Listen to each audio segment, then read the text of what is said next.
Heroine ఆ అమ్మాయి రవితేజకి అనమాట. జంతో వచ్చేసి కావ్య తాపర్. హీరోయిన్స్ పెద్దగా ఏం లేదు, రవితేజ గారి మూవీలో తక్కువ ఉంటారనమాట. మనకు ఫస్ట్ హాఫ్లో చాలా తక్కువ ఉంటారు, సెకండ్ హాఫ్లో ఉంటారు. ఓవరాల్గా ఒక యావరేజ్ మూవీ బ్రో. సో వచ్చి టైం పాస్ చూసేసి వెళ్ళొచ్చు అనమాట. క్లైమాక్స్ లాస్ట్ 20 minutes బాగుంటుంది.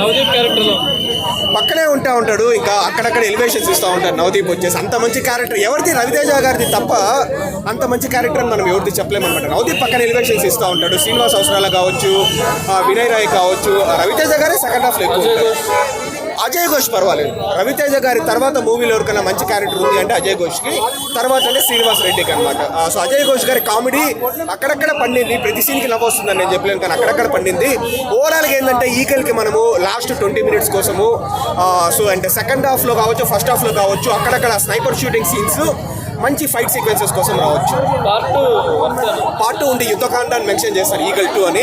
బట్ అది మూవీ రిజల్ట్ బట్టి కంప్లీట్లీ డిపెండ్ అయి ఉంటుంది. నాకైతే ఒక అబోరాజ్ మూవీ అనిపించింది. అందరికీ ఎలా ఉంటుందని మనకు తెలియదు కదా, నాదొక్కటే కలెక్టివ్ పర్సెప్షన్ ఇంపార్టెంట్ కాబట్టి.